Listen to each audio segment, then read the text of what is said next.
Hello, my name is Taya Graham, and welcome to the Police Accountability Report. Remember, this show has a single purpose, holding the politically powerful institution of policing accountable. And we achieve this goal not by simply showing videos of bad cops, but probing the underlying system which makes bad policing possible. Well, what does that mean? Well, perhaps the breaking news we will report on today will help explain this by example. And I have to warn you, the images you're about to see on your screen are violent and disturbing. The pictures you are seeing on the screen are of Trinity Ann Fleming, a 19-year-old resident of Fort Wayne, Indiana. The photos show the aftermath of an attack of a police dog during a violent arrest. Police allege Fleming was pulled over by police, drove off, and was subsequently involved in a high-speed police chase that ended with Fleming fleeing the car and hiding in a bush. That's when officers on the scene deployed the dog who caused the injuries we see here. The dog attacked her face, nearly detaching her ear and causing irreparable damage to her nose. Her facial swelling is so severe, she still cannot see. The injuries are so grave, Fleming will have to undergo multiple reconstructive surgeries. We've been in touch with her mother, who we will hear from later in the show. In the meantime, I'm joined by my colleague, Janis, who has reached out to Fort Wayne Police to find out why this dog attack occurred. Stephen, thank you for joining me. Thanks for having me, Taya. I appreciate it. So what are police saying? Why did this happen? Well, I called Fort Wayne Police twice. I have not heard back, but they did post a statement with a local television station saying that they had tried to pull her over. She had not pulled over and tried to evade police, led them on a high-speed chase, eventually abandoned her car, and that's when they sicked the dog on her. But in terms of, why this happened or what precipitated the stop, they have said very little. So what have they charged her with? Well, they charge her with multiple counts of leaving the scene of an accident. They charge her with the possession of hypodermic needles and some motor vehicle violations. No crimes, no violent crimes or anything that looks to be like related to like possession of drugs, but more possession of drug paraphernalia. So those are the charges thus far, mostly just leaving the scene of an accident. Stephen, how are they justifying the injuries that she sustained? Well, I went to the website of the Fort Wayne Police where they post press releases about significant cases, and so far nothing. What's really curious and what's interesting is there's been nothing sort of saying what precipitated the stop, why they felt like they had to pull her over, or why the charges, why they have charged her with what they charged her with. So it's really, and most importantly, why they decided deadly force was warranted, which obviously, if you look at her injuries, this was a use of deadly force. So usually police departments have to somehow justify this or post at least some information about why deadly force was deployed. And so far, we haven't seen a single thing. Now, to get more details on how this happened and why, I'm joined by Trinity's mother, Jennifer Fleming. Jennifer, what are the police saying to you? Have they explained what happened? I have not had a conversation with the police at all. I thus far haven't seen the official police report yet. So when I read the article that was posted on my page from, I think it's ABC 21 or whatever the news affiliated is, that was the first that I'd heard anything from the police. All of that and I was a little bit shocked because Trinity had said that when they took her to the hospital, that a police officer actually sat in her room with her for quite some time, and that he kept asking her if she was driving the car, and that she kept telling him no, but that she wasn't being charged with anything. She was under the impression from the conversation she had with him that there were no charges and there would be no charges. What are the extent of her injuries? How severe are they? She had a puncture wound over here from the dog's tooth going through her cheek. From up here down to like around here, that's one of the areas it latched onto. And then she had, when I came in, her ear was down way lower than her other side. And above her ear, it looked like there was a large amount just missing. So when I saw it, I thought, oh my God, there's a chunk missing from there. And then back here on the back of her head, I didn't get a picture of that because she couldn't hold her head up long enough for me to get a picture. But on the back of her head, there was a big gash that was actually seeping out tissue and blood for a large portion of the day while she waited to go into surgery. I was horrified when she set up and I saw the chunks. I was like, whoa, what is going on here? And she's like, oh, that's been leaking like that all day long, Mom. What are the doctors saying? What is her prognosis? The doctors actually aren't really saying a lot either. What they did say was that they went in, they sewed this up, they sewed all this through here up. Her ear, they took it because it bit like a couple inches above the ear and around, and so it didn't actually damage the ear, which was a blessing. That was a blessing in the mix of the crazy. So all they had to do is like lift that up and then sew that back around, and hopefully that's going to be okay. They never did say what they did to the gash in the back of her head. I don't know if they just sewed it or if they had to do other stuff because of the bone back there. I'm not really 100% certain. But her nose was broken, and because of the way that her nose was broken, they had to go in and put a structure in there to give it some support so that they would be able to stabilize the nose in order to be able to do any work on the nose. And so currently, her nose, when I look at it, it's definitely deformed, and it still has a tube up it. What are your concerns about how this dog was used? I feel like that the way that the dog attacked her, those were not, the dog did not attack in a way to restrain, to notify the police where she was, to stop her from running away. The dog went straight for the head and the face. The dog did not bite her anywhere but the head and the face. And so in my mind, that dog was going in for the kill. Those were kill shots. And from my understanding, dogs are supposed to, like, if she was hiding in a bush and the dog ran to the bush and found her, it should have immediately started barking to notify the police that, hey, here's the culprit, here she is. Not latch onto her face. And then the fact of the matter is like, she wasn't trying to run away. Otherwise it would have jumped up on her back and knocked her down. That wasn't happening. She was behind the bush. And she, according to her, when the dog came upon her behind the bush, she immediately yelled, I surrender, get the dog, because she was afraid of the dog. And she said at that point in time, the dog latched onto her face, and she's still screaming. And the officer, after the dog latched onto her face, proceeded to command the dog to attack several more times. So he's instigating the dog, in my opinion. And then she said when he finally told the dog to stop attacking her, that the dog actually got more vicious with the attack, and that he had to come to get the dog off of her, and that when he grabbed the dog to get it off of her, that the dog locked its jaw, and that's when she heard the bones in her head cracking. Her word was snapping. That's when I heard the bones snapping. Jennifer, can you talk about your daughter? Tell us a little bit about her.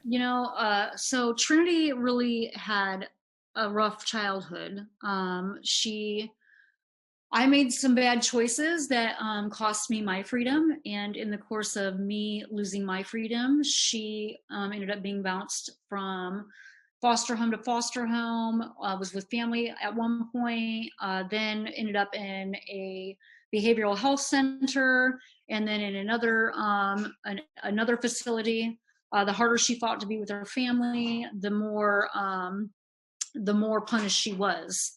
And so because of my actions, she was punished. You know what I'm saying? She's a child of an incarcerated parent, and she's paying for my crimes right along with me.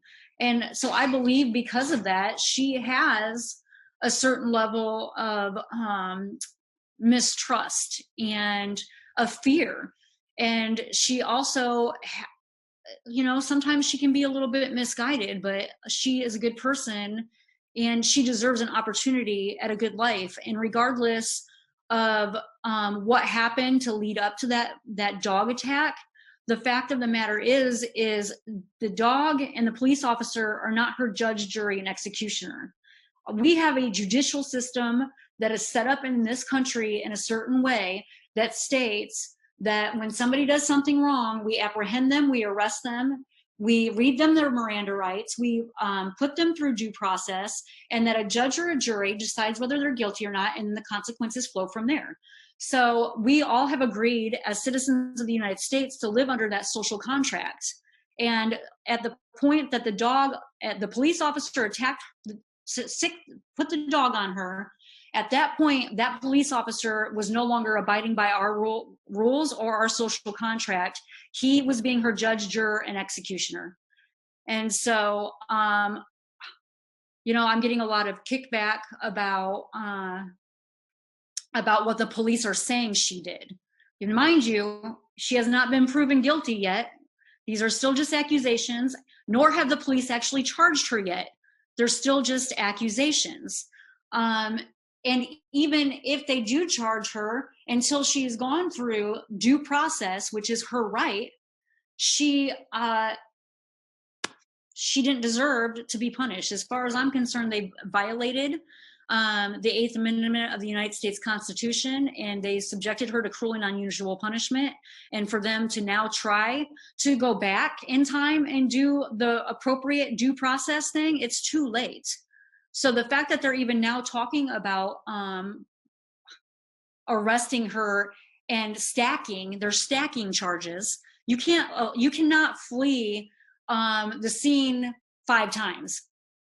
She didn't get out of the car, go to the bush, leave the bush, go back to the car. It was one time. And so the fact that there are 5 different charges for that, come on, you're just stacking charges now. You're trying to cover up and make her look worse to justify what you did. But the fact of the matter is she didn't have a gun.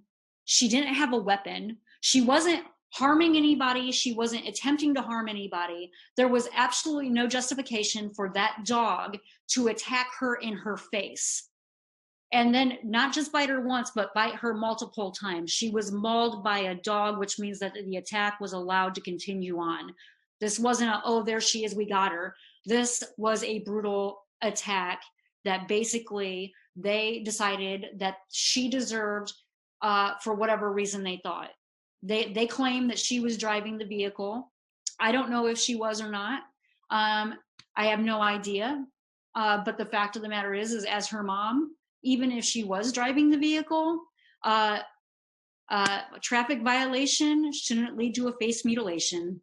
And finally, what do you want to see happen? What ongoing concerns do you have with regards to this type of police tactic?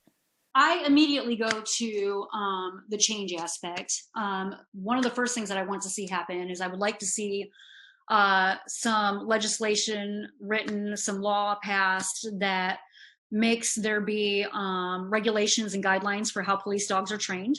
I would like to see more implementation of when a dog is beyond the handler's control, that dog should no longer be on the field. I mean, if he told the dog to stop attacking and the dog continued to attack, he did not have control of his weapon, because that dog is weaponized. And I also feel like, because of the fact that the officer had the dog attack rather than just alert, that the officer probably needs to undergo a suspension or an investigation. Quite honestly, as her mom, I want him to lose his job. I realize that just might be my mother's instinct. It's worth noting that the use of police dogs has been controversial in the nearby city of Indianapolis. The criminal justice-focused website, The Marshall Project, Recently published an in-depth report on the use of dogs by Indianapolis police during arrests. The article found Indianapolis, which is 120 miles west of Fort Wayne, has the highest rate of police dog bites of any city in the country.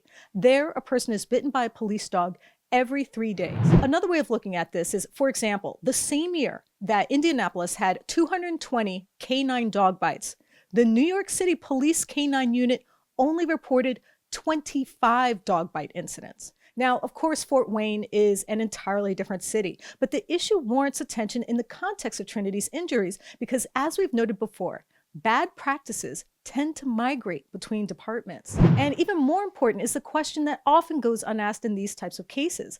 Why was Trinity stopped in the first place? The police statement thus far doesn't say, but the omission is curious, partly because what we often overlook is the connection between random car stops, over-policing, and the devastating consequences that sometimes ensue. We think it's an important question police need to answer. And as her mother revealed to us, Trinity has struggled with addiction and trauma. She clearly needs help, not an arrest. She needs treatment and care, not a devastating injury courtesy of an attack dog.